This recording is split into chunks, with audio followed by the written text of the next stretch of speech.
One of the things I really like about fishing inlets is that when I'm fishing an inlet, right or wrong, I'm convinced I have fish in front of me. It's not like if I go to a sand beach and I go to a certain point or a bar, you know, I'm thinking, geez, I hope they're there, I hope there's something.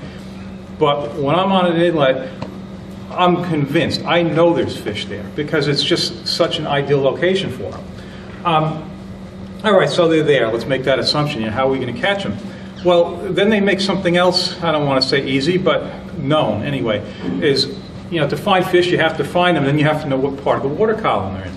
Well, in inlets, it's kind of easy, because when that water is moving, they've got to be near the bottom. They need to have something breaking the current. So they use that irregular bottom structure. And pretty much that's, most of the time, that's sand waves and stuff like that. And they're going to stay down close to that bottom and let that break the current.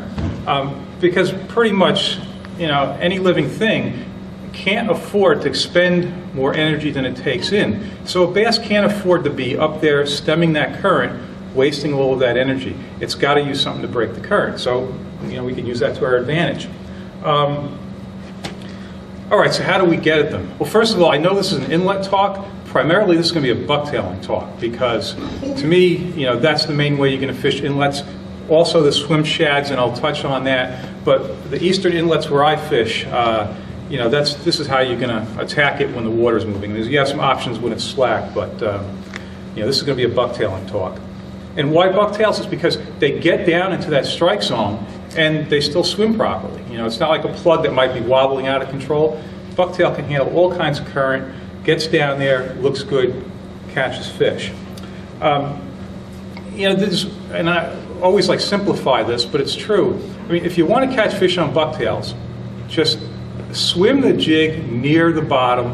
When I'm talking about retrieves, like casting off the beach, I say swim it near the bottom on a slow to moderate retrieve.